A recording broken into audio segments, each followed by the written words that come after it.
efektivitas pemerintahan, tata kelola pemerintahan. Loh, Anda suka tidak suka?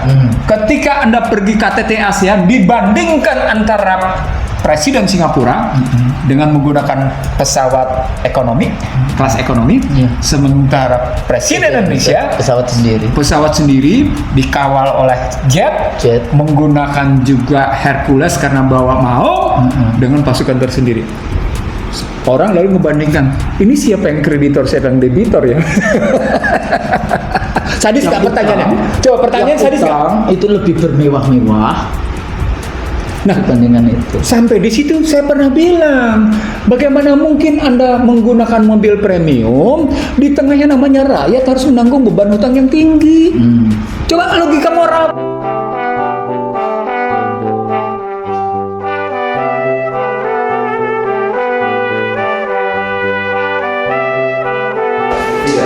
Bismillahirrahmanirrahim. Assalamualaikum warahmatullahi wabarakatuh. Waalaikumsalam. Alhamdulillah kembali kita dalam Conversation to Scholars. Saya Susmaria dengan sahabat saya Dr. Iksamuddin Mersi. Kalau kita melihat perkembangan dari kondisi ekonomi, salah satu indikator kan selalu berapa ya sekarang ini yang namanya dolar Amerika kayak gitu ya. Kalau bagi masyarakat awam ya tentu saja apa sih hubungannya dolar dengan masyarakat yang hari ini, kalau saya ini kalau ke daerah-daerah nih Bang Nursi, bahkan yang namanya emak-emak ya itu bilang gini, Bu Gusmo kan ini ya deket ya dengan Pak Prabowo, Mbok bilang MBG itu nggak usah, nggak dimakan sama anak-anak lah, sampai kayak gitu tuh. Ini mak-mak yang sekolah aja nggak kayak gitu karena banyak sekali berbagai masalah yang ada. Nah ini pada level yang namanya rakyat biasa yang merasa banyak sekali harga-harga itu naik. Nah kalau kita lihat kondisi, tentu saja biasanya kalau analisis-analisis yang ada kan selalu menghubungkan itu dengan bagaimana isu energi, Selat Hormuz yang ditutup, kita hubungan Indonesia dengan Iran, selalu ada perang, ya dijadikan sebagai argumen-argumen di dalam konteks itu. Purbaya sendiri di dalam konteks kebijakan-kebijakannya beberapa waktu lalu ini itu juga menarik ya. Dia dulu yang dia masuk dengan statement-statement keras, tapi lama-lama juga sudah mulai dia realistis dengan apa sebetulnya sudah terjadi di dalam otoritas kewenangannya. Kalau kita bahas tentang bagaimana monetary, jadi kayak dalam konteks ini makroekonomi ya, dalam konteks kalau kita bicara tentang kebijakan finansial. Nah di sini tentu saja menarik karena Bang Nursi ini sangat ahli di bidang ini. Jadi melihat ada yang mengatakan sampai berapa sih sebetulnya yang wajar, yang kita itu masih bisa bertahan sebagai negara ya, dengan berapa tabungan kita sehingga kita bisa mengurus negara ini dengan baik, dan bagaimana sumber daya yang kita miliki. Kalau semuanya statement para di DPR ya, atau di ini yang selalu mengatakan naikkanlah pajak, itu pasti argumennya selalu kayak gitu, menaikkan pajak. Akhirnya apa? Menjerat leher yang namanya rakyat lagi. Dalam konteks kalau model di Amerika tuh, kalau salah satunya, walaupun kita sebel juga di dalam kebijakan-kebijakan Amerika terhadap negara kita ya misalnya, tapi ini mereka selalu kalau kampanye itu, read my lips, saya tidak akan menaikkan pajak. Itu jadi penting sekali di dalam konteks perdebatan yang ada, perdebatan politik yang ada di kita. Kayaknya kok enteng aja, ya udah naikkan pajak, ya udah semua dipajakin. Ini kayak zaman penjajahan dulu kayak gitu ya, semua dipajakin ya. Di dalam konteks itulah melihat perkembangan rupiah kita, perkembangan ekonomi kita pada saat yang sama. Bapak Presiden kita ya seneng banget ya, namanya katanya 30% harinya berada di luar. Tapi apakah ada leverage ya, apakah ada keuntungannya di dalam konteks politik domestik kita, urusan-urusan day to day delivery services. Ya kan, eksekutif itu to execute, tidak hanya cuma ngomong-ngomong seperti parlemen, ngomong-ngomong, pemerintahan ngomong-ngomong. Nah, kondisi seperti ini bagaimana kita menganalisisnya dulu, Bang, baru kemudian nanti kita lihat kira-kira solusi apa untuk kita bisa kembali eksistensi kita sebagai bangsa, sebagai negara yang harusnya bisa mensejahterakan rakyat, gitu kan. Tujuan kita bernegara kan membuat rakyatnya sejahtera. Nah, dari isu-isu dalam negeri dan relasi konteks, karena selalu para pejabat kita selalu menyalahkan kondisi global di dalam konteks ini, tapi karena kalau kita tidak memiliki national interest, strategi haluan negara kita tidak kita kerjakan memang baik, korupsi merajalela di semua lini, ya dalam konteks itu, maka ya negara kita bisa, ya kita sebenarnya sekarang ini sudah fail state, negara yang gagal. Betul. Dalam konteks itu. Iya. Melihat situasi ini, kira-kira kita membahasnya mulai dari mana nih, Pak? Kita mulai dari pertumbuhan ekonomi yang 5,61 disebutnya. Kuartal 1 bisa 5,6.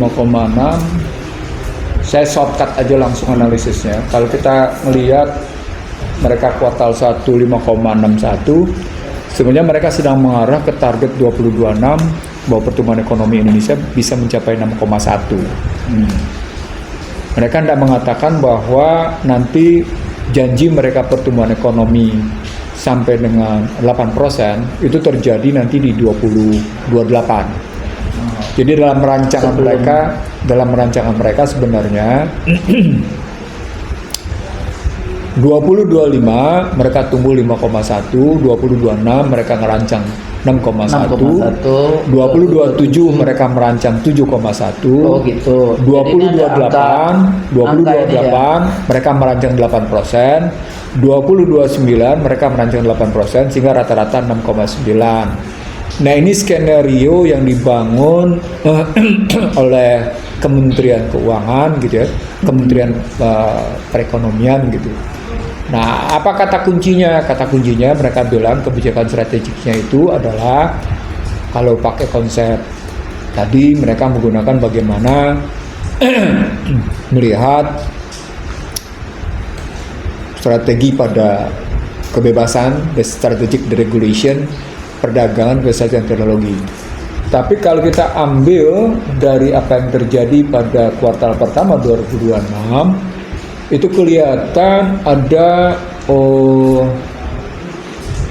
pertumbuhan 5,61 itu terjadi karena konsumsi rumah tangga yang tumbuh sebesar 5,52%, konsumsi rumah tangganya tumbuh, gitu ya.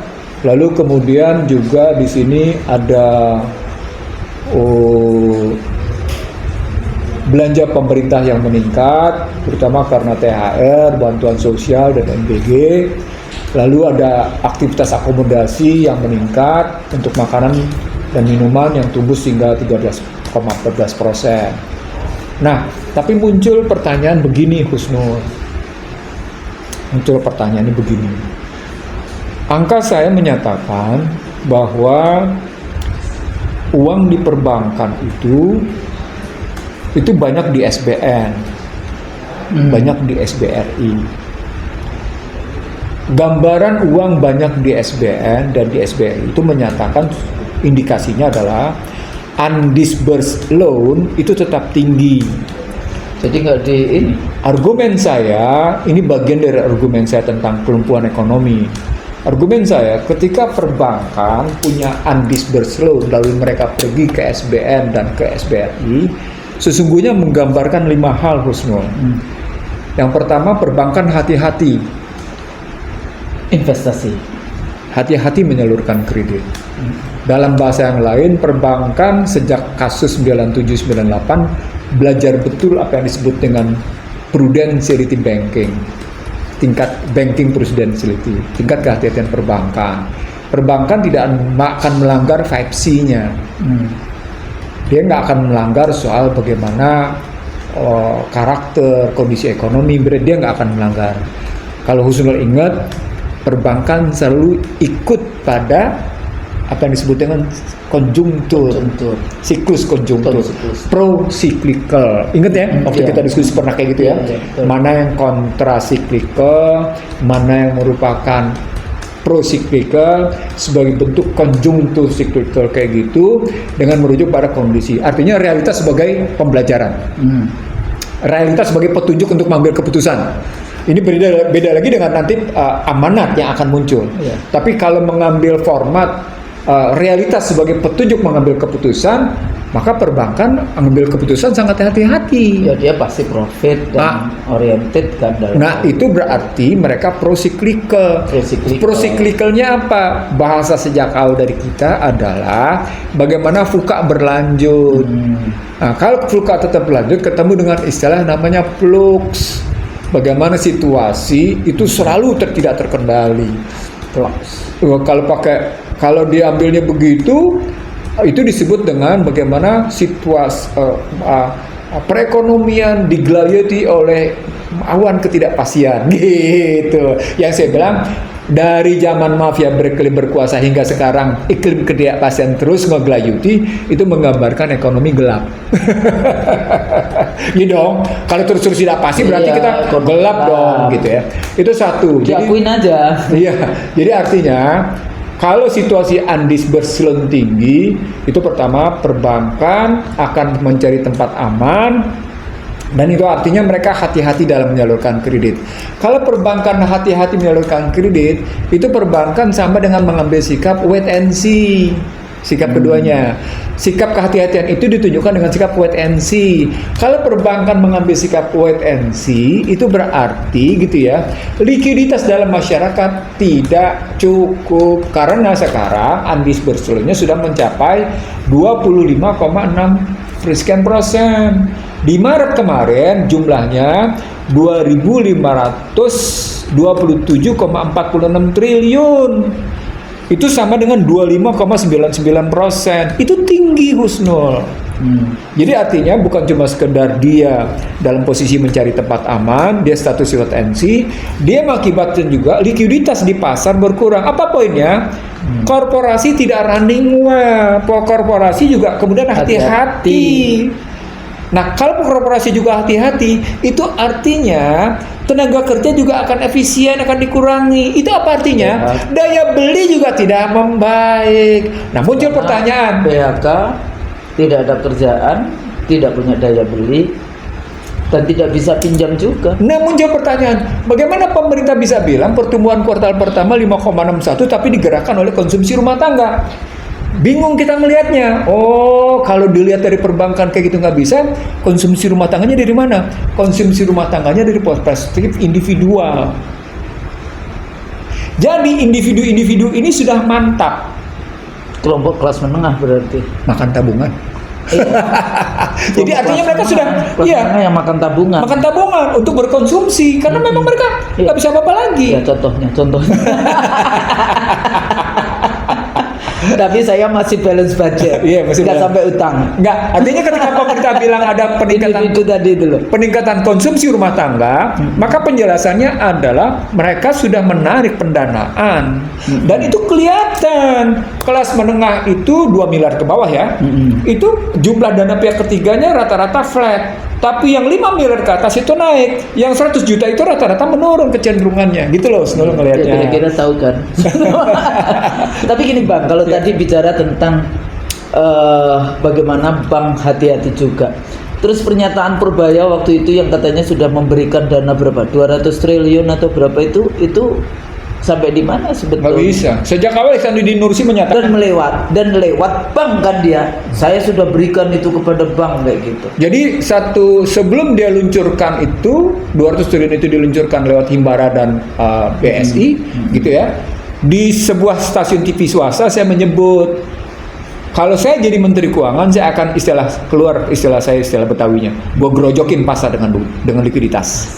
gitu ya, gua gerojokin. Tapi ternyata dia menggerojoki pasarnya lewat Perbankan itu yang perbankan tidak ya, bisa keluar, tidak disperse tadi, nggak bisa statement dari teori yang tadi disampaikan, nggak bisa keluar dari Nggak perbankan itu. Nah, dari sana artinya duit yang 200 triliun itu tidak berguna, banyak dia, gitu. Wah, dengan argumen apapun perbankan nggak mau dong, akan kena stempel lu juga tidak cukup hati-hati gitu. Iya, nggak mau karena dia. nanti kan ininya di bank itu sendiri kan, kalau risikonya bukan di Purbaya dalam konteks itu. Saya sekarang naik lagi analisisnya. Sejak lama dunia perbankan itu memprotes persaingan antara suku bunga deposito tabungan dengan SBN. BI menetapkan 4,5. Sementara yang namanya SBN ditetapkan bergerak dari 6,2 sampai dengan 6,8. Duitnya lari kemana? Ke SBN atau ke perbankan? Ke SBN dong. Di situ perbankan selalu bicara. Akhirnya beli yang itu tadi. Dibandingkan harus sebetulnya ya masa kayak gitu aja kan. Sebentar Husnul, ini yang dia diabaikan oleh banyak kalangan. Ihsanuddin Nursi melanjutkan, itulah financialization, memperkaya orang kaya, memiskinkan orang miskin. Kenapa orang miskin menjadi miskin? Karena pajak yang dibayarkan orang miskin kepada pemerintah digunakan oleh pemerintah untuk membayar bunga SBN. Padahal yang beli SBN orang kaya. Itu yang disebut dengan financialization. Iya. Pahami dulu di situ, Husnul. Jadi artinya ketika terjadi pertumbuhan karena konsumsi masyarakat gitu ya, tadi karena mereka pakai belanja sendiri, pakai kekuatan individual. Yang kedua gitu ya, mesti tahu juga di sini dana-dana yang ada di korporasi mereka pakai. Mereka nggak mau ngambil juga dari perbankan karena perbankan akhirnya akan menggunakan floating interest rate, tingkat suku bunga mengambang, nggak mau juga fixed rate, nggak mau deh situasinya nggak pasti. Rumah itu loh, iya, itu bunganya tiap tahun kan beda. Beda, iya, itu di situ ngeliatnya. Floating rate. Nah, floating rate gitu ya ngeliatnya. Nah, lalu kalau kemudian disebut ada konsumsi pemerintah melonjak tajam hingga 21,81% dan ada penyaluran THR, ada bantuan sosial gitu ya. Lalu kemudian ada realisasi pada makan bergizi gratis, MBG. Nah, ini saya nggak berani komentar. Datanya nggak. Bukan. Kenapa? Yang pemerintah sebut di sini sesungguhnya lebih berdampak konsumtif, tidak produktif. What's the point? Mungkin Anda benar tumbuh sampai 21,81%, tapi jangan salah, itu tidak produktif, itu konsumtif. Itu klaim semua. Katanya petani naik sekian. Kayaknya ya sama aja kan, itu anak-anak kan pasti ya makan setiap ini ya, tambahan ada gratis. Nah kalau soal petani lain lagi Husnul, kita membedakan antara petani hortikultura, antara tanaman padi sama tanaman pangan, itu ada pembedaannya, ada 5 kelasnya. Oke. Nah ada juga petani, misalnya petani sawit kan beda dengan petani padi. Ada juga petani itu beda juga dengan petani misalnya kokoa gitu loh. Itu semua kan kalau pakai teorinya Buke dari yang modern, kalau pakai Clifford Geertz, kalau pakai kajian itu di situ dibedakan antara small farm sama big farm. Saya sampai di situ. Nanti akan beda lagi karena siapa yang punya big farm, siapa yang punya small farm, itu terbukti bahwa sesungguhnya pangan di Indonesia masih belum bergeser dari dunia keterjajahan. bisa lebih kayak gitu Husnul ngomongnya. Tapi lupakan dulu itu, saya ingin mengatakan Anda konsumsi pemerintah 5,61 itu sesungguhnya lebih karena dipicu oleh konsumsi, bukan oleh produksi. Bang Nursi, tadi kita bahas panjang lebar tentang sebetulnya sudah lumayan sih, tapi tadi kita berhenti pada saat kita bahas tentang gimana finansialisasi, kemudian pertumbuhannya itu lebih ke arah konsumsi sendiri yang tadi mantap makan tabungan tadi. Nah, balik lagi indikator lainnya bagaimana itu dengan 5,61% dan apa sebetulnya kalau kita bahas tentang membacanya itu seperti apa, kalau konsumtif dan konsumtif itu kelompok kelas menengahnya makan tabungan, yang tadi saya bilang contohnya saya sendiri kelas menengah ya, saya ya kelas menengah lah, walaupun kalau dilihat dari upah itu sebetulnya ya Marginal. UMR Marginal. Kelompok marginal. tapi kan rezeki nggak cuma sekedar upah Iya, betul. saja kayak gitu Oke. ya. Jadi kita lanjutkan itu Oke. di dalam konteks kita bahas tentang Indonesia. Jadi kalau dilihat dari Andis Berselon, SBN, SBN. kondisi perbankan yang saya bilang tadi kayak gitu, itu kan berdampak ke korporasi nahan diri, berdampak juga akhirnya ke belanja masyarakat, artinya ke pendapatan masyarakat. Jadi kalau dibilang terjadi penguatan daya beli nggak bisa. Itu satu. Nah, sebenarnya ketika saya bicara tadi tentang Andis Berselon atau kredit yang sudah disetujui tapi tidak dicairkan dengan dampak panjang itu, dia terkonfirmasi lewat apa? Lewat Purchasing Manager Index yang cuma 50,1. Nah, kalau di Purchasing Manager Index cuma 50,1, itu menunjukkan bahwa industri juga menahan diri atas aktivitas bisnisnya. Jadi sebetulnya cuma di tempat jalan saja, tidak ada ekspansi di dalam Bisa. konteks itu. Itu makanya akhirnya kita masuk ke dalam kualitas pertumbuhan. Akhirnya kita masuk ke dalam kualitas pertumbuhan. Tapi sebelum sampai masuk ke dalam Kualitas pertumbuhan, kita terusin dulu analisisnya. Analisisnya adalah bagaimana Purbaya bisa bilang ini situasi survival survival mode, ya. dalam posisi survival mode, tapi dia bisa tumbuh. Itu gimana tuh? Logis nggak kira-kira? Satu. Yang kedua, bagaimana kondisi tumbuh kayak gitu? Ini menarik ke kalimat saya. Posisinya kan survival mode itu ya zero. Ya, survival mode kok posisinya. Ya posisinya balance saja kan dalam konteks itu. Nah, sekarang kalau dibilang posisinya survival mode, maka pertanyaan menjadi begini. Kalau dia bilang dia tumbuh, saya akan bertanya, itu Anda menggunakan denominasi apa? Anda sedang menggunakan denominasi rupiah atau Anda sedang menggunakan denominasi US dollar? US dollar apa lagi? Nah, ketika Anda masuk dalam denominasi pertumbuhan itu US dollar, maka kita bandingkan sekarang. Oke, Anda naik bilang 5,61. Sekarang ini kuartal pertama rupiah jatuh berapa persen? Kena Kusno jatuh di situ. Jatuh dari berapa? Akhir tahun lalu berapa? Loh, kalau rata-rata 9,4 kita bilang, jadi paling tidak rupiah jatuh sudah berapa persen kena. Maka dia tidak kemudian Nggak mungkin 5,61%. Nggak bisa. Nggak bisa. Jatuhnya 9,4. ya 9,38. 9,38. Tapi dalam hitungan setahun. Kan hitungan kuartal Oke. kita samain dalam kuartal. Oke. Kalau kita hitungin kuartal, maka jatuhnya kita bilang Satu kan. Jadi Ini kuartal pertama berarti 4. 4 per 12 sepertiga. Sepertiga kali 9,4 aja. Jadi kalau gitu. Jadi 5,61 kurang 3. Gampangnya begitu.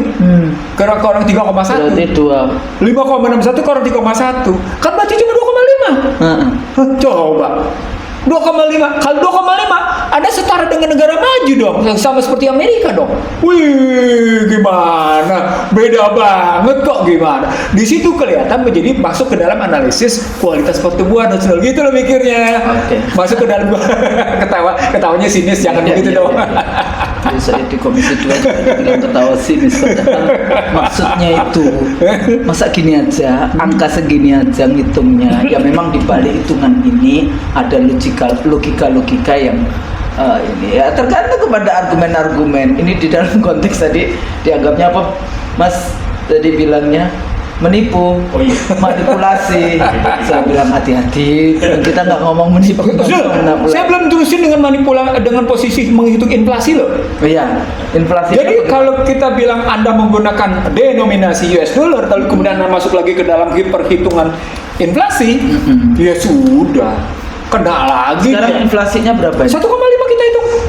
Oke. Kita ambil rata-rata 1,5%. 1,5%. 1,5% berarti kalau tadi jatuhnya tetap dalam hitungan US dollar, maka 2,5 kurang 1,5. Jadi berapa?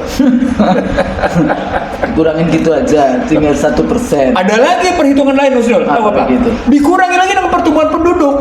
Oh, pertumbuhan penduduknya 2%. Berapa itu? Makin habis.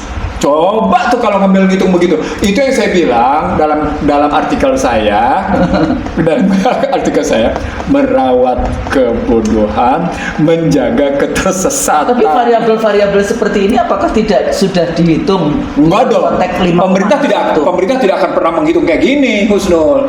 Karena dihitung tapi tidak dimunculkan. Enggak mungkin. Karena akan langsung mendowngrade prestasi mereka. Jadi propagandis, Loh iya. Dan itu sebenarnya bukan propagandis. Kalau saya dalam bahasa operasi moneter, ini building market confidence namanya. Oh iya. Soalnya kalau dibilang cuma 1% langsung buyar. Pasar ambruk. Ini dalam rangka membangun kepercayaan pasar. Iya. Hitungnya namanya MSCI mukul, Fitch Rating mukul, Bloomberg mukul, semua mukul, terutama pada pasar modal. Apa indikatornya? IHSG jatuh itu. Jadi mereka tembus dengan pertumbuhan sekian gitu. Jadi sebenarnya dalam rangka counter ini. Nah, dalam perspektif itu saya mau bilang sama Husnul, counter itu tidak bisa disampaikan dengan model begitu sepanjang gitu ya. Vonis yang terjadi, vonis yang datang dari pihak eksternal gitu ya, Anda lawan juga dengan ukuran-ukuran eksternal. Ngerti maksud saya? Betul. Oke, saya memponis Husnul ya. Husnul cuma kelas 11 gitu kan misalnya. Betul. Tapi itu kan indikator saya.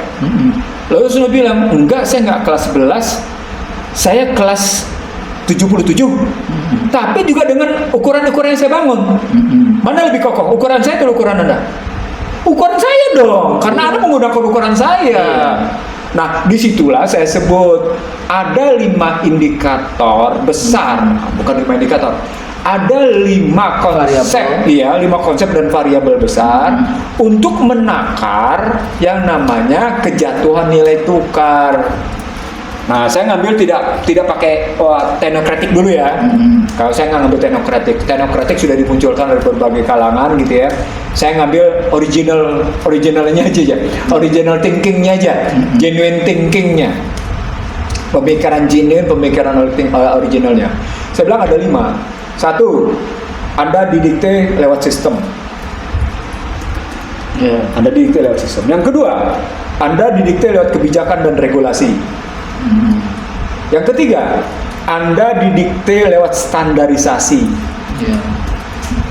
Yang keempat, Anda didikte lewat akuntabilitas. Yang kelima yang paling gak enak, Husnul, Anda didikte dalam ukuran reputasi eksternal. Husnul Maria hebat karena itu dia patut dipertahankan. Tapi Anda tidak peduli rakyat Anda miskin, yang penting Anda hebat. Itu mereka saling mempertahankan reputasi walaupun di dalamnya itu bobrok gitu kan. Nah, ketika Husnul sampai pada bobrok, ketika pindah kita ke dalam pertumbuhan, itu yang saya sebut sebagai ini pertumbuhan bubble. Jadi bubble growth namanya. Bubble growth. Setelah saya bikin analisis sejak 2023 sebagai pertumbuhan tersendat, ketika mereka meyakinkan diri sebagai sebuah pertumbuhan yang bagus dengan 5,61, saya melihat ini pertumbuhan bubble growth namanya. Ketika di bubble growth, apa kejadian berikutnya, Husnul? Apa? Tidak sustainable. Tidak sustainable. Itu floating karena bubble itu yang gitu, jadi menggelembung. Iya. Jadi dia nggak stabil. Nah, ketika tidak stabil itulah makanya saya sebut tadi dia tidak sustainable. Nggak sustainable. Tidak berkesinambungan. Tapi barangkali cara pandangnya para birokrat, teknokrat, rezim memang cuma gimana caranya 5 tahun ini saya baik-baik saja. Nah, ketika sampai 5 tahun baik-baik aja, di situ kejebak dalam cara pandang, Husnul. Saya menyebutnya begini dalam tulisan saya. Kolonisasi mental Indonesia penakut. Oke? Itu artikel saya. Kolonisasi mental Indonesia penakut. Bahasanya dulu itu Minderwardi hit kompleks. Mental terjajah. Maksudnya gitu. Sudah ya? Nah, ketika sampai pada posisi jatuh gitu ya, saya menyebut lagi itu di artikel saya, realitas pahit kolonisasi mental. Titik 2, penyebab jatuhnya rupiah. Gitu ya. Dimana sebelumnya saya mengurai tentang yang disebut dengan kelumpuhan ekonomi. Jadi ada 3 kajian saya yang relatif viral gitu ya.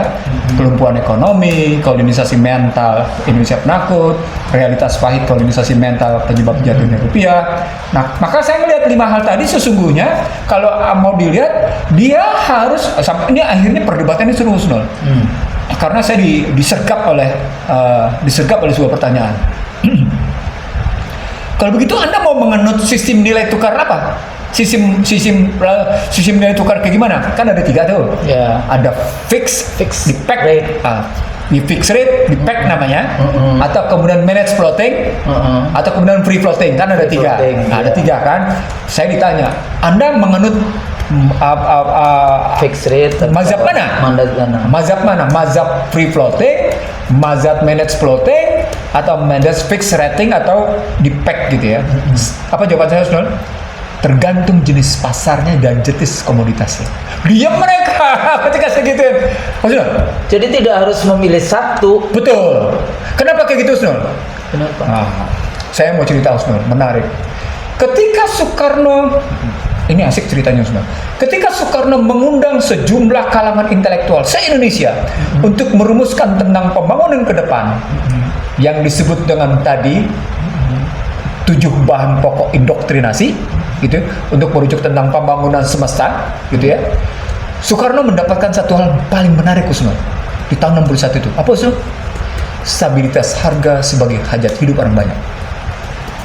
Ulang, stabilitas harga sebagai hajat hidup orang banyak. Usman, 50 tahun kemudian baru Stiglitz mengakui price stability is public services. Bang Al-Ghazali tahun 1300 sudah ngomong yang sama. Nah, coba tuh. Price stability. Al-Ghazali. Coba tuh. Dahsyat itu zaman Islam, keemasan Islam. Kemudian kan negaranya kaya raya. Maka banyak yang namanya filsuf, ahli hukum, ahli ekonomi, ahli ini bicara. Sudah ngomong salah satunya adalah price stability, stabilitas harga. Wih, dahsyat tuh. Saya belum baca teks yang utuh lagi. Ya, ada nanti Tapi saya kalau bisa kirim. tapi kalau itu sudah sampai pada level price stability is public services sebagai produk tertinggi dari sebuah pemerintah. Kenapa sampai itu produk tertinggi? Karena ada 2 kata kuncinya. Jadi ini pun sudah dimulai dengan era Rasulullah. Era Rasulullah, kejujuran sebagai public services. Public services. Kejujuran sebagai termasuk di pasar itu ya. Iya tadi. Jadi boleh yang namanya untung-untungnya gede, nggak boleh yang gitu-gitu. Jadi price stability era Rasulullah. Tapi berikutnya ketika tadi Husnul bilang abad 13 sudah sampai price stability, sebenarnya ketika mundur ke belakang dengan beberapa hadis, dia sudah mulai era Rasulullah gitu. Jadi, nah maka ketika Stiglitz ngomongnya baru pada 2011, saya terheran-heran. Ketinggalan zaman juga ya ternyata. Barat toh. Iya. Nah, pada saat Al-Ghazali dan Islam itu masa keemasan, di Barat itu masih miskin. Nah, kan yang disebut dengan abad ke-8. Abad ke-8. Cuma mereka nggak mau bilang kalau di Islam itu abad keemasan. Iya, mereka tutup gitu loh. Oke, lanjut, Bang. Jadi balik indoktrinasi bahan pokok indoktrinasi Soekarno, stabilitas. Iya, jadi ketika Soekarno menyatakan itu kayak gitu dan itu, maka ketika saya dibilang, bagaimana cara Anda menganut paham nilai tukar? Tadi saya bilang, sepanjang menyangkut tesanya begini, sepanjang menyangkut public goods, public services, maka berlaku fixed rate. What's the point? Negara total mengakui, menguasai, mengatur, menentukan peruntukan dan mendayagunakan. What's the point? Public services. Apa pelayanan publik. Apa poinnya? Anda tidak boleh menyerahkan sumber daya ke tangan korporasi. Tidak berlaku ekstraktivisme. Tidak berlaku prinsip eksploitasi. Eksploitasi yang berlompat. Nggak berlaku di situ. Kenapa? Karena diperuntukkan bagi public services, bagi public goods, bagi hadirnya pemerintah menjalankan amanat konstitusi. Gitu. Melindungi segenap tumpah darah. Mencerdaskan. Kalimat ketiga pentingnya, menyejahterakan. Gitu. Jadi itu pertama. Oke, begitu masuk ke kuasi, saya sebenarnya punya 5 lapis. Kuasi. Saya sebenarnya punya 5 lapis, tapi saya bikin 3 lapis saja. Ada quasi, ada private. Iya. Kalau kita 3 lapis ya. Ya 3 lapis. Saya sebenarnya punya 5 lapis, tapi saya lempatnya 3 lapis. Begitu kuasi antara corporate dengan state, antara private dengan government, gitu ya. Maka dia mulai menganut manage floating. Jangan sampai terjadi yang namanya pasar menentukan. Begitu masuk Ketika yang namanya totally corporate atau private, dia free floating. Wah, disitulah maksud dari pasal 33 ayat 1, 2 dan 3. Ketemu dengan pasal 23, ketemu dengan pasal 27, ketemu dengan pasal 32, pasti ketemu pasal 34, ketemu dengan yang namanya kata pembukaan. Kenapa mereka selalu menggunakan misalnya tadi itu ya, semuanya ini standarisasi, semua fix? Padahal kan bisa kan? Bisa. Bahasanya. Bisa. Sistemnya kan tidak harus satu sistem. Betul, tidak harus ada sistem.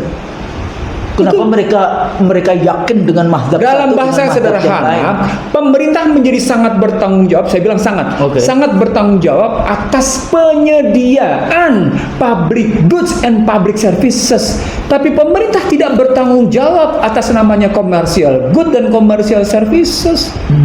Nah, sementara kondisi neoliberal, bahkan konsep paling baru ultra neoliberal yang kita bilang itu gitu ya.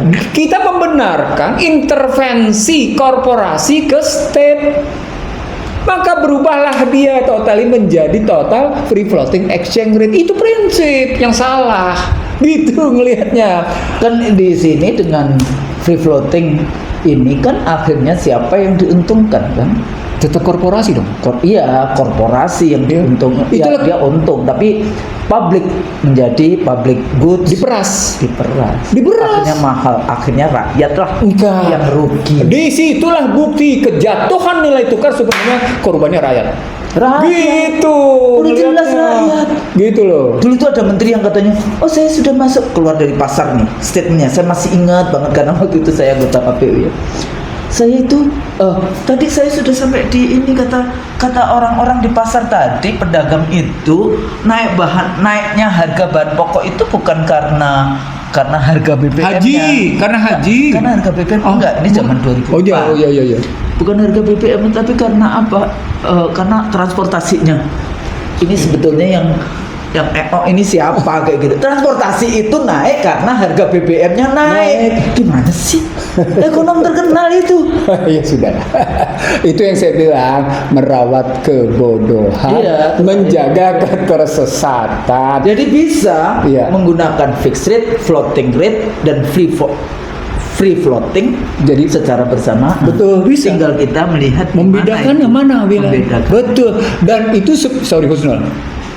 Sebenarnya sudah kita sampaikan ke pemerintah Husnul, hitam putih. Tertulis. Bang, itu tadi balik lagi. Kan karena ada sistem yang mendikte, sehingga policy dan regulasi tergantung siapa yang mendikte. Mereka lah yang kemudian membuat standarisasi, IMF, World Bank, International Corporation, bahkan negara yang punya kepentingan itu.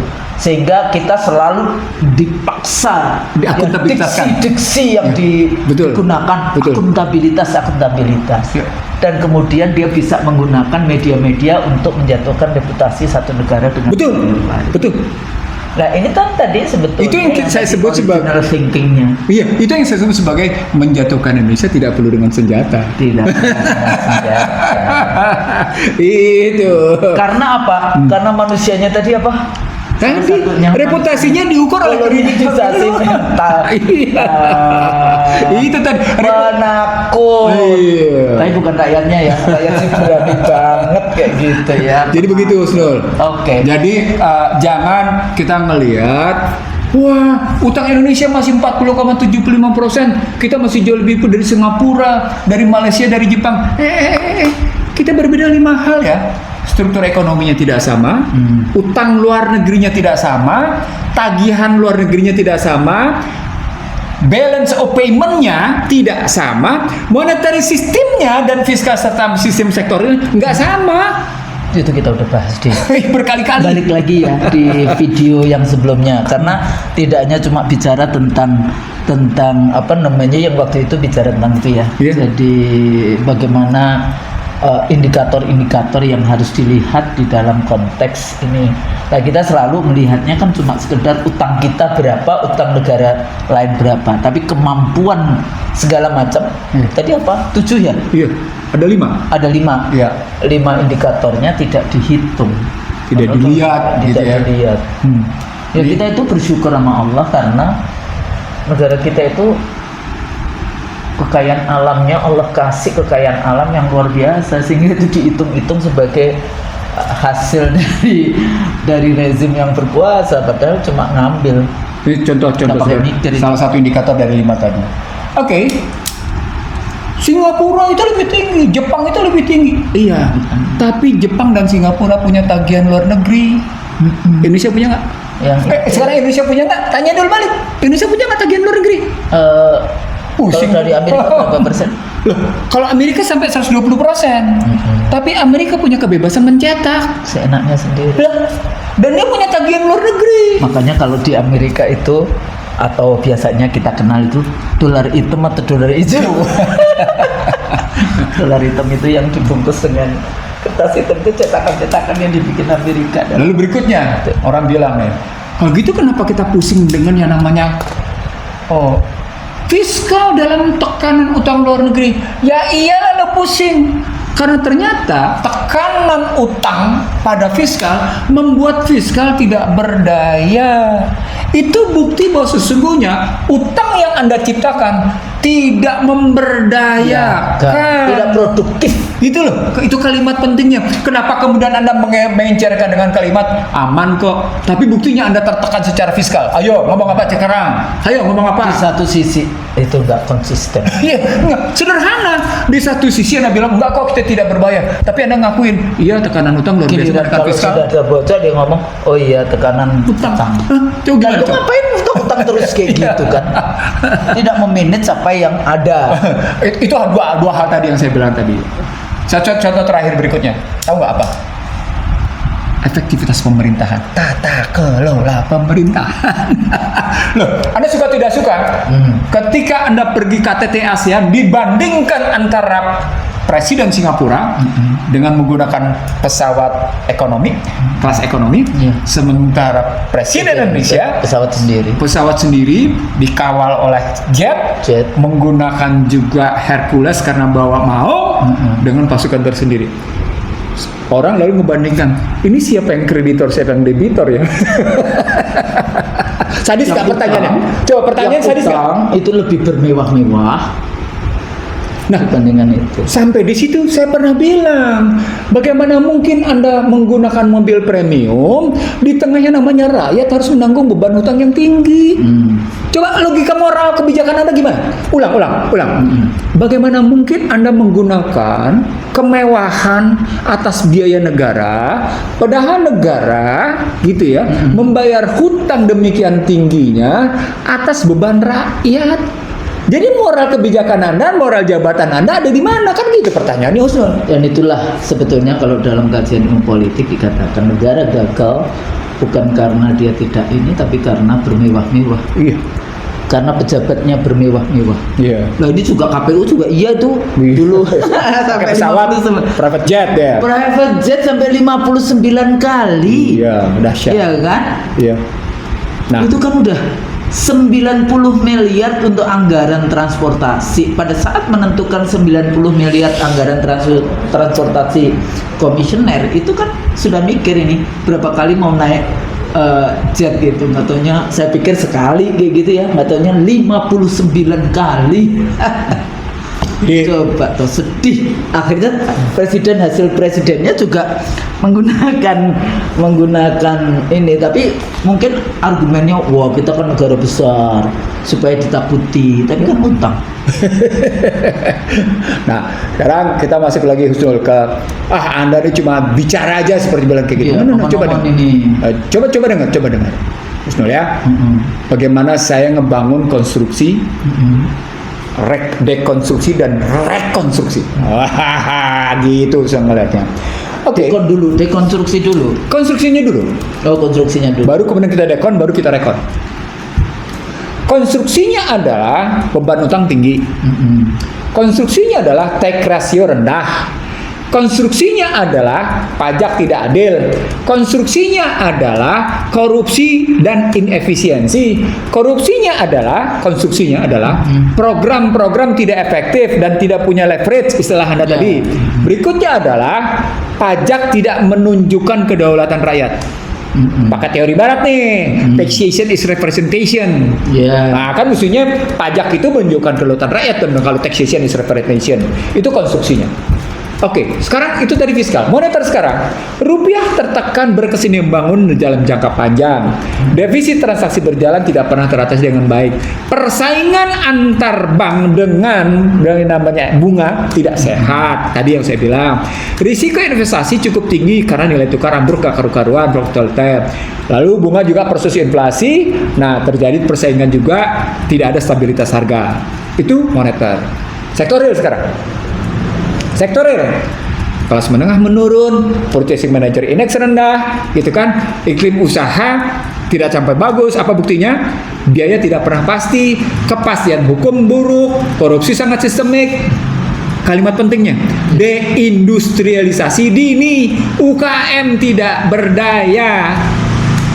Gitu kan? Walaupun yang 200 triliun itu katanya untuk UKM. Iya, tidak. Tidak berdaya.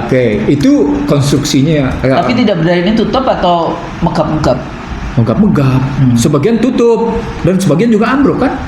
Nah, sampai pertanyaan usul kayak gitu tuh saya mengajukan 3 pertanyaan. Berapa masyarakat yang masuk ke dalam UMKM? Berapa banyak?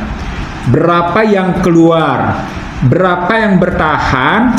Berapa yang kemudian, kata kunci berikutnya, ini menarik di sini, berapa yang sungguh-sungguh pilot dan berapa yang naik kelas?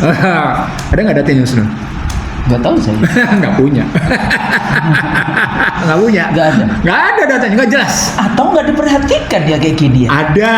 Mereka cuma bilang jumlah UMKM 60 sekian juta. Lu kok cuma ngitung nambah sih? Kalau nggak ngitung berapa yang ambruk, berapa yang pilot, gitu kan? Lalu berapa yang naik kelas? Kalau nggak ngitung sih gitu.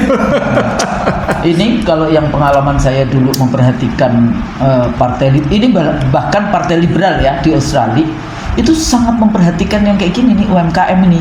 Berapa yang kemudian penambahan UMKM-nya kayak gitu kan? Tapi juga yang bangkrut dan yang ini, makanya salah satu biasanya kebijakan-kebijakannya mau partai buruh mau partai liberalnya Australia itu selalu targeted UMKM. Nah di kita itu kayak bagaimana UMKM yang berhubungan dengan online itu. Nah kalau UMKM berhubungan dengan online, dia kan kalah dengan marketplace. Kalah ya. Kan marketplace menyajikan jauh lebih sederhana. Tapi ujungnya cuma akhirnya UMKM itu bukan jalan apa-apa, jalan daripada menganggur. Dan jeleknya lagi mereka bangga ketika namanya orang-orang itu masuk ke sektor jasa. Tahu sektor jasa yang ngapain? Apa? Driver Gojek. Bisa jawab ya. Enggak, itu sebetulnya pemirsa IC dari salah satunya yang kita orang awam perhatikan. Kalau di lampu-lampu merah banyak sekali yang namanya wajah-wajah anak muda. Jualan-jualan cuma kacang goreng dan air dan sebagainya. Itu berapa sebetulnya nilai tambah yang didapatkan? Harusnya anak-anak muda di satu negara yang memperhatikan lapangan kerja itu nggak begitu. Dia akan diserap oleh negara di dalam menyediakan lapangan kerja. Lah ini tidak. Itu artinya nilai tambah yang tadi itu nggak ada. Dia cuma survival, bahasanya apa? Subsisten. Iya. Ya itulah makanya kita bilang ultra modern slavery system, karena menegakkan ultra neoliberal. Apa artinya yang keluar dengan pilot? Yang pilot itu tuh artinya Anda tidak lagi berdaya. Benar-benar sudah nggak bisa ngapa-ngapain. Kalau keluar masih dia bisa mencari yang lain. Tapi kalau yang pilot udah wassalamu. Gimana? Siapa menanggung? Coba gimana? Terus yang naik kelas ada nggak? Mana yang udah kayak naik kelas? Nggak jelas juga. Jadi, Husnul, ini bukan riset saya baru, Husnul, saya bilang Iya, sama iya, Anda. iya. Ini riset saya belasan tahun. Oke. Saya cuma bilang, wah, UMKM menyerap lapangan kerja sampai dengan 99%. Lo cuma ngomong aja UMKM-nya mencari lapangan kerja 99%, 1% pakai korporasi besar. Tapi lo tidak pernah tahu berapa yang masuk, berapa yang keluar, mana yang pilot, mana yang ambruk, mana yang naik kelas. Nggak pernah ada datanya, nggak jelas. Nggak jelas datanya. Husnul, sebenarnya dengan IT sekarang, ini pernah saya gagas, saya ngomong kayak gini karena saya pernah gagas di satu provinsi. Krisis 2010-2011 itu saya bilang, UMKM jalan keluarnya, modalnya begini, sang gubernur memerintahkan eselon satunya ketemu saya, terus saya, oke, jadi. Lalu Bank Indonesia-nya juga ketemu sama saya, beberapa pihak perbankan ketemu sama saya, kemudian kita ngatur gitu ya. Selesailah. Maka satu-satunya provinsi yang mengatasi global financial crisis itu cuman Jawa Timur waktu itu. Gitu ya. Oke. Nah sekarang, Waktu itu ketemu lagi di seminar gimana? Kayaknya dia langsung keluar ya? Iya. Nggak jadi satu panel ya? Nggak jadi. Oke, nggak jadi satu panel. Nah, apa ini gini Husnul jadinya. Kalau kita ngeliatnya begitu, maka sesungguhnya kita bisa mendekon apa? Dekon pertama, sumber daya alamnya gimana? Gitu dong. Karena bangsa ini tidak layak memeras rakyat. Nggak bisa, nggak boleh. Nggak layak memeras rakyat. Karena gitu ya. Negaranya nggak ngurusin rakyat, diperas pula kayak gitu. Ini lebih Itulah dari maksud penjajah. saya. Nah, udah. Maka kata kunci baliknya adalah tadi, bagaimana sumber dayanya? Itu kalau kita bicara sumber daya berarti ada 4 unsur. Ada sumber daya alam, ada sumber daya buatan, ada sumber daya dirgantara, gitu ya. Jadi kan ada sumber daya alam itu bumi, ada sumber daya dirgantara, ada sumber daya buatan. Kita kan mesti dilihat kayak gitu ya. Yeah. Lalu kemudian juga kita mesti ngeliat sumber daya manusia. What it mean about the human resources? Oh, That is tahun market. 2045 itu nanti ada generasi emas, tapi nggak ada investasi, nggak ada persiapan sampai generasi emas. Cina dari tahun 2000 tahun 2000 sampai dengan posisi terakhir dia dikerubuti oleh Barat dalam rangka trade war dan financial war, mempertahankan posisinya sebagai pasar gua nggak bisa lo acak-acak ya. Waduh keren banget itu kalimatnya. Sampai kalau kita bahas tentang IT aja dia sama itu kan nggak ada web, nggak ada WA, nggak ada ini, mereka bikin sendiri. Jadi tadi ya, dan sumber daya alam, sumber daya buatan, sumber daya dirgantara, sumber daya manusia. Nah, itu kita atur sedemikian rupa. Kita harus ditata, kita dekon dulu di situ. Didekon gitu. Nanti bagaimana ngelihatnya. Yang kedua, kemudian konsep tentang bagaimana kita melakukan yang namanya resources based approach, industrial based approach gitu ya. Lalu kemudian kelas menengah nih, middle class approach gitu ya, middle class based approach. Terakhir ujungnya IT based approach dengan market based approach. Gitu dong. Nggak bisa disamaratain, Husnul. Karena keragaman yang dimiliki oleh Indonesia. Yang bisa disamaratakan cuma 2. Sumber daya alamnya, sumber daya dirgantaranya. Selebihnya nggak bisa disamaratain pengelolaannya. Nggak bisa, ada persoalan repot. Loh, salah satu buktinya adalah persoalan geografi itu membuat harga logistik tiap provinsi itu berbeda. Gitu loh. Jadi memang energi misalnya BBM di Papua akan berbeda dengan di Jawa. Apa poinnya? Berarti Anda harus mengoptimalkan sumber daya energi di kawasan Indonesia Timur agar leverage Memotong. Bener. Jangan kemudian Anda berpikir kayak gitu, nggak boleh dong. Bedain di situ. Nah, itu tadi pendekatan sumber Jadi daya. pembangunan industrinya, pembangunannya itu tidak kemudian distandarkan semuanya, tapi masing-masing punya kekuatannya itu di mana. Oke, berikutnya soal bagaimana kita mendekonstruksi tata kelola. Ketika kita bicara mendekonstruksi tata kelola, outputnya adalah saya nggak bilang nihil ya, minimnya korupsi, gitu dong. Gitu. Iya. Nah, kemudian korupsi sih sampai nanti ada, sampai nanti iya. zaman akhir zaman yang sudah sejahtera itulah korupsi hilang. Nah, yang ketiga yang paling menarik itu tidak boleh ada elite capture. Tidak boleh. Jadi yang Sekarang ini capture. terminologi state capture, ini capture vision ini bang. Gimana itu elite capture maksudnya? Anda elitnya sudah terkooptasi oleh kekuatan korporasi. Itu elite Siapa capture. memanfaatkan siapa? Iya betul di situ. Jadi bukan state yang kemudian mengcapture Iya. korporasi, tapi dia sudah didikte oleh korporasi. korporasi. Iya. Gitu. Jadi polisinya juga kepentingan korporasi, Nah, undang-undangnya, regulasinya kepentingan korporasi. Mendekat berikutnya terakhir betul. Oke. Konsep saya, konsep 7I. Berhentilah menjadi pengemis investasi. Iya betul. Come invest in my country. Berhentilah. Investasi internasional. Iya. Mestinya kita memberdayakan sumber daya manusia, sumber daya pebisnisnya di dalam negeri juga bisa. Artinya kita harus melihat investasi asing atau modal asing tidak sebagai bentuk invasi, tidak merupakan bentuk intervensi, tidak merupakan infiltrasi, tidak merupakan interferensi, tidak merupakan indoktrinasi, tidak merupakan intimidasi, tidak merupakan inflasi. Yang 7I. Gitu. Karena melihatnya, oh iya kita tidak bisa hidup dari apa itu tadi? Investasi. Sepertinya investasi itu yang memberikan Dewa. rezeki kita. Dewa. Enggak. Dewa Usunul. Memberikan rezeki, ya itulah maksudnya kita itu punya iman gitu, rezekinya bukan dari investasi, rezekinya dari kemampuan kita Nah, dalam konteks itulah itu, Iran. tauhid. Itulah Iran.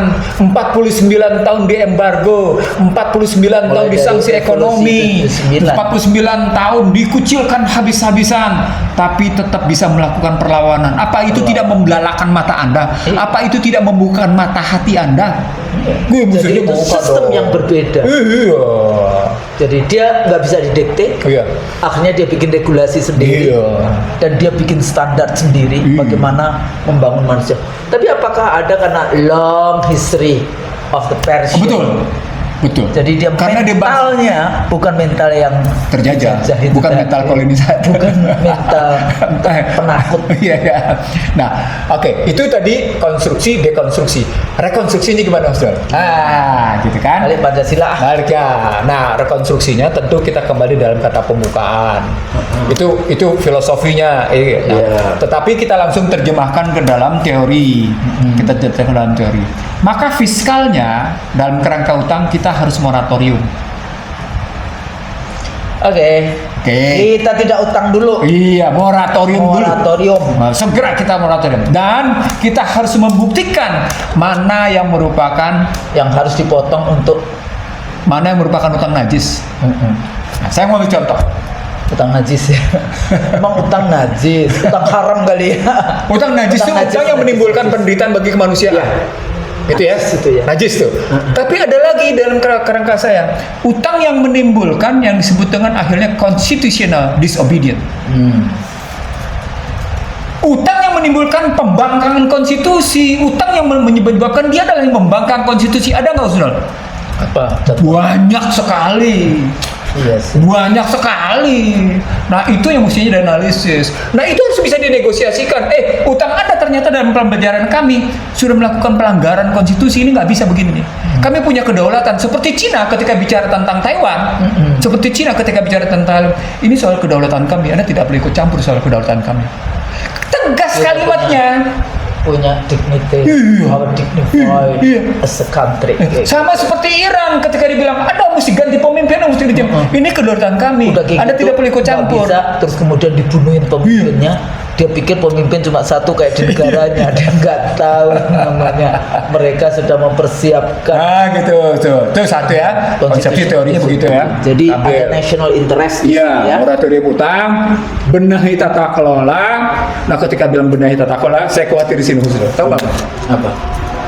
Anda mesti memotong generasi birokrasi, generasi tata kelola, generasi aparat penegak hukum, generasi politisi yang apa, Husnul? Yang cuma sekedar mencari jabatan, power seeking, Nah, dan rent seeking, rent seekers istilahnya. Tapi semua partai politik kita rent seekers. Nah, ketika Anda masuk ke dalam semua partai politik rent seekers, Semua. itu berarti Anda mesti memperbaiki sistem politik. Artinya kalau naik ke atas, Anda mesti memperbaiki sistem konstitusi. Balik-balik lagi. Baliknya ke situ logikanya. Kembali ke konstitusi Undang-Undang Dasar yang asli 1945. Rekonstruksi Yang berikutnya. di amandemen. Rekonstruksi berikutnya tahu pesan? Hentikan finansialisasi. Itu dong. Apa poinnya? Anda boleh berutang hanya untuk urusan yang produktif. Anda tidak boleh berutang untuk urusan tidak produktif. Nggak boleh. Nggak boleh. Dan tidak boleh utang itu dipakai dalam rangka belanja kebijakan. Ulang, belanja kebijakan dengan cara utang. Itu nggak boleh. Saya di era ini. Contoh. Kayak membeli mobil untuk koperasi Merah Putih itu masuk mana? Sebentar. Itu belanja dengan langsung menggunakan fiskal. Ini belanja kebijakan. Belanja kebijakan. Contohnya. Contoh. Anda bikin renewable energy khusus tata kelola sampah, Anda pakai pembelajaran dengan utang dari Bank Dunia. Baik. Itu yang namanya. Sebentar Husnul, itu existing. Saya mundur lagi ke belakang. Anda mempelajari keperbaikan pajak, Anda pakai utang luar negeri. Iya. Mundur lagi ke belakang, Anda memperbaiki tata kelola migas pakai utang luar negeri. Mundur lagi ke belakang, Anda bicara tentang yang namanya perbankan, Anda pakai belanja utang luar negeri. Anda ini siapa? Iya. Sampai itu LIPI aja bisa. Udah bikin, cuma karena nggak pakai murah, nggak pakai utang luar negeri, jadinya ini kita tuh kok yakin betul. Tapi dulu gitu Bang, saya juga zamannya dulu masih belum kuliah ilmu politik, masih di kampung. Iya. Baik banget ya World Bank, IMF, bantuan World Bank, katanya utang. Itu simbalik torture Husnul. Penggunaan apa namanya Diksinya ait bukan loan. Bukan loan, padahal loan. Iya, loan. Itu simbalik torture. Yang tadi juga tata kelola. Iya. Dulu kan dari banyak studi 30% utang luar negeri itu kan dikorup. Iya. Dan itu laporan dari World Bank sendiri kayak gitu kan. Nah, dulu saya juga pada saat ketemu dengan World Bank Jakarta, mestinya kita share lah, Indonesia 15% aja, kan World Bank tahu, ya udah kita 50-50 bayarnya, dia nggak ini. Oke, lanjutin Husnul. Lanjutnya Rekonstruksi, berarti itu sudah dong rekonstruksi. belum, penegakan hukumnya belum. Oh iya. Itu rekonstruksi dari alokasi anggaran, itu soal perbaiki budaya hukum di situ. Lalu kita perbaiki juga tadi kata kunci berikutnya, fiskal bukan alat politik parpol. Tegas itu, fiskal bukan alat politik parpol. Jadi soal yang tadi perbaikan sistem perencanaan anggaran macam-macam ini sudah kita buat, sudah kita putihkan, sudah ada. Tapi dia kelasin begitu. Sekarang kita geser ke moneter. Tadi fiskal, moneter sudah. Sekarang kita masuk moneter. Moneter kita kembalikan secara benar. Bank Indonesia nggak bisa begini nih. Nggak boleh begini Bank Indonesia. Bank Indonesia mesti memilah tadi mana free floating exchange rate, mana yang managed floating, mana yang fix atau peg gitu ya. Lalu Bank Indonesia benar-benar harus melakukan yang disebut dengan local current settlement, local current transaction (LCT) atau LCS. Local current settlement itu harus dibuat supaya kita tidak melepas diri dari ketergantungan pada mata uang tertentu. Suka tidak suka harus terjadi kontrol devisa, gitu ya. Jadi kalau ada protes-protes sekarang soal kontrol devisa di utang di luar, ya Anda kalau gitu silakan keluar karena Anda ngambilnya sumber daya dari sini, gitu. Itu bisa dijawab dengan kayak gitu. Banyak sebetulnya kompetitornya. Banyak. Nah sekarang kita masuk ke. Sebentar, Dirgantara posisinya di mana ini tadi ngomongin moneter? Oh, masuk di moneter. Jadi moneter. Masuk di moneter karena dia harus membawa Danantara. Dia harus masuk ke dalam kerangka investasi. Oke. Kurang investasi kayak gitu karena memang dipakai untuk itu. Nah, di moneter itu. Nah, sekarang kita masuk di reindustrialisasi. Karena terjadi adalah deindustrialisasi, maka kita melakukan reindustri. Tidak ada negara yang bangkit tanpa industrialisasi.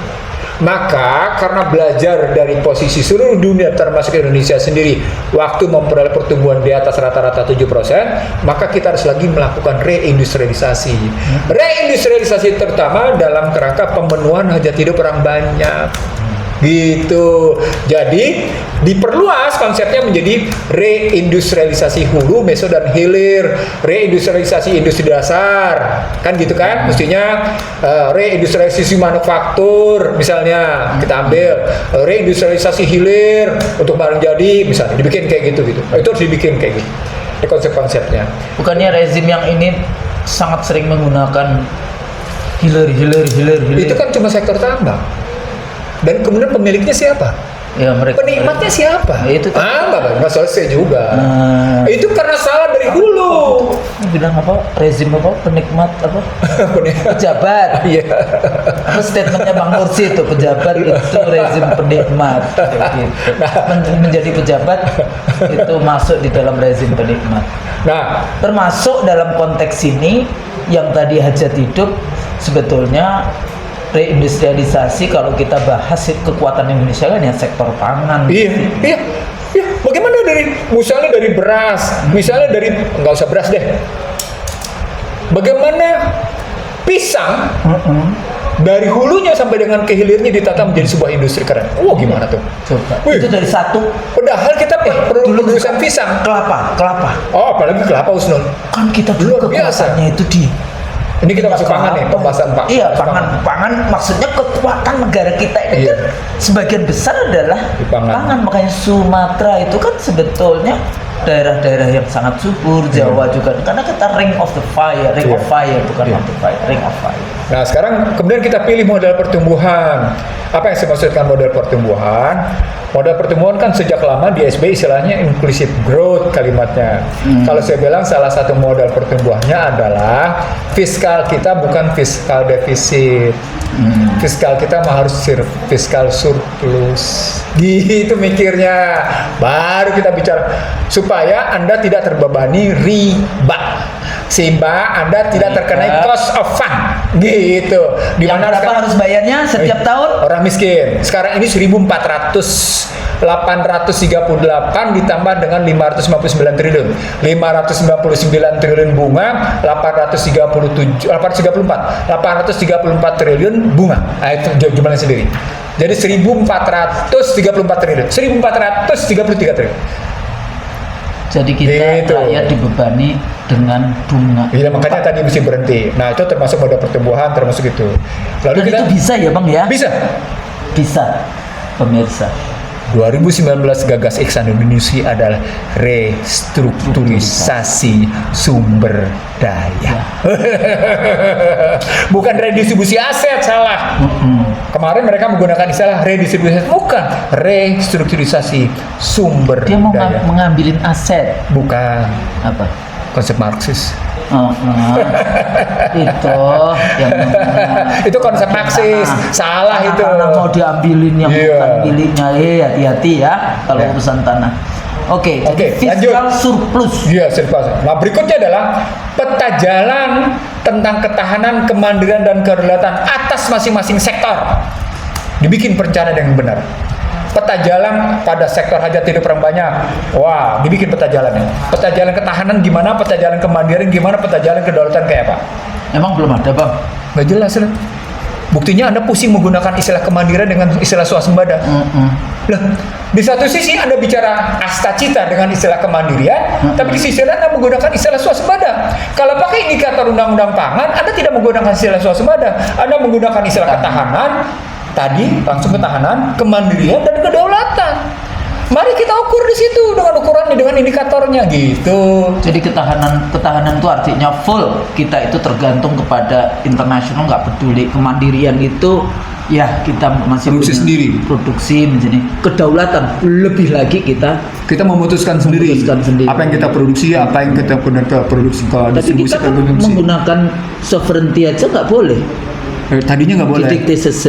Waktunya nggak boleh. Jadi waktu Menteri Pertahanan, waktu itu Menteri Pertaniannya dari anak IPB juga, tapi bukan itu.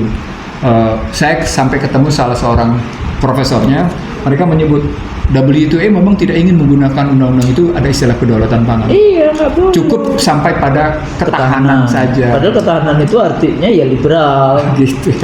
Lanjutin berikutnya betul. Mari kita perbaiki. Nah ini menarik sih. Mari kita perbaiki budaya hukum. Budaya hukum ini sangat. Jadi kalau tadi bicara sisi politik, maka di dalamnya sebenarnya sudah memperbaiki budaya hukum. Last but not least, ini kata kuncinya. Jadi kalau sudah kita bicara tentang knowledge and community-based economic dengan merujuk pada appropriate technology and digitalization. Itu Husnul. Jadi kalau orang bilang kita nggak punya konsep, kita bongkar tuh. Itu bagaimana cari kita ngelihat tadi konstruksi, dekonstruksi dan rekonstruksi kita Husnul. Jadi gak sekedar ngomong kita bilang. Jadi kejatuhan rupiah kita atasi dengan model begini. Gitu. Mana? Kita setuju free floating, setuju, tapi pada wilayah apa? Mana? Iya. The right issue on the right place. Iya. Gitu ya, kayak the right person on the right place. Jadi harus sesuai dengan kondisi dan ininya. Tadi balik lagi yang budaya hukum tadi, Bang. Karena ini penting gitu ya, bagaimana kesadaran masyarakat sendiri juga pada saat yang sama juga ada bukan kesulitan, ada kendala dalam konteks struktur hukum dan materi hukum sendiri. Materi hukumnya liberal, bagaimana semuanya itu bisa? Ada 6 itu usulnya. Kalau di dialog itu cukup panjang, tapi saya singkatkan saja. Singkat saja. Yang pertama, perbaiki social trust-nya. Itu nggak ada lain kecuali remedinya education. Education itu tidak hanya cuma schooling tapi juga ada ing ngarso sumtulodo ing madya mangun karso tuturi handayani. Maka Alexander Dinusi sekarang berpikirnya lebih dari itu. Apa?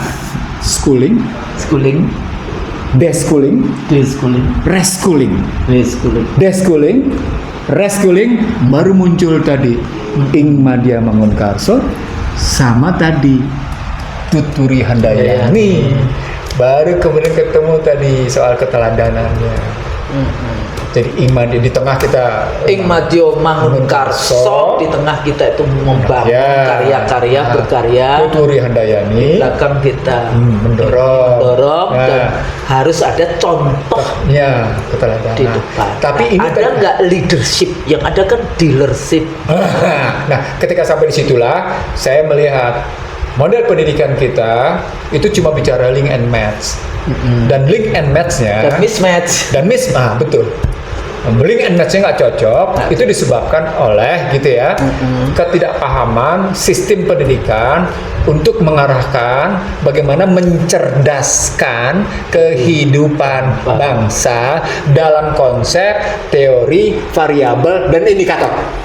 Itu dalam konsep teori dan indikator yang dipayungi oleh kata pembukaan UNAS 45 gitu. Ini udah lama kita bicarakan Nusrul. Iya, kita sudah punya tentang pendidikan dulu kita bicara tentang bagaimana berakhlak mulia dan beriman bertakwa itu Nusrul. Iya, jadi iman, ilmu, amal. Iya. Nah, dari situ sebenarnya ekonomi itu bukan melulu persoalan analisis dinamika angka-angka.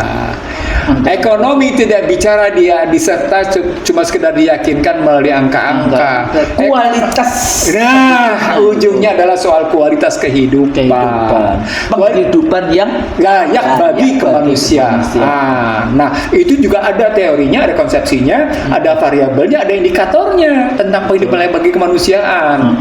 Nah, ketika sampai di situ, saya ingin mengatakan, ketika ekonomi tidak bicara hanya teknokratik, maka angka adalah cerminan dari kata-kata yang benar. Kata-kata yang benar tercermin pada angka yang benar. Disitulah ketemu teori substitusi. Angka adalah kata, kata adalah angka. Ditulis 5, angka 50, 50.000. Maka tulisannya LIMAPULUHH cocok dia. Cocok. Jadi deskripsi kata sama angka mutlaknya itu ketemu. Nah, sekarang ketemu nggak? Enggak. Enggak, selesai sudah. Ya emang, makanya hati-hati kalau di dalam social science, ilmu politik sendiri juga kita jangan terkagum-kagum dengan hanya kuantitatif. Nah, itu maksud saya. Juga kualitatif. Jadi jangan terkagum juga pada teknokratik maksud saya. Teknokratik, karena dibalik itu apa kayak gitu kan. Nah, begitu mengejar di balik itu, artinya Husnul tidak hanya bicara functional approach. Enggak. Anda Husnul juga masuk ke dalam fundamental approach. Bahkan kali dinaikin lagi, nah masuk ke struktural. Struktural. Ah, gitu. Struktural fungsional kan kita. Iya, gitu. Kemudian kita juga melihat institusional dan aktornya. Iya. Gitu ya. Jadi semuanya itu bertautan satu dengan Yang lain. Jadi So, jadi pertumbuhan 5,61 bukanlah gambaran prestasi. Dia harus diterjemahkan ke dalam kualitas kehidupan. kalau kita setiap hari masih melihat bagaimana anak SD saja ada yang bunuh diri. Satu, dokter aja pada keluar. Para guru juga masih dalam posisi rendah, dia belum terpenuhi. Gimana? Honorer tidak naik-naik. Iya. Jadi tetap kemudian cuma honornya 200-300 ribu yang seperti itu. Jadi ya emang harus apa ya, kemampuan total untuk mengurus negara. Jadi salah satu presentasi saya di depan aparat penegak hukum begini Husnul. Kalau Anda memang punya pertumbuhan ekonomi yang baik, mestinya kualitas kejahatan itu tidak meningkat. Kuantitasnya menurun, tapi kualitasnya naik. Itu ada yang salah saya bilang pada kualitas pertumbuhan ekonomi. Jadi teorinya kan begini, kalau kualitas pertumbuhannya bagus, maka kejahatan juga. Bukan, Gini rasionya menurun. Oh, iya. Ketika Gini rasio menurun, maka mereka tidak menjadi kriminal. Gitu logikanya, Ustaz. Padahal kriminal karena kemiskinan, itu yang salah negara. Jadi bukan salah individu, bertanggung jawab saat yaumil hisab. Termasuk bentukan ultramodern slavery system yang bicara adalah negara. Sistem. Iya. Gitu. Saya pikir nggak mudah menjadi pejabat. Betul. Jadi jangan berpikir pejabat itu penikmat. Pejabat itu aman. Nah, yang nanti akan dipertanyakan saat hisab kita, saat kita bertemu dengan Allah. Mudah-mudahan itu ya Bang ya. Amin. Insyaallah. Insyaallah mudah-mudahan berguna bagi siapapun yang mendengarkan pemirsa IC So kalau salah-salah itu pasti dari kami berdua, yang benar hanya dari Allah semata. Ya. Sampai di sini. Ya. Assalamualaikum warahmatullahi wabarakatuh. Waalaikumsalam.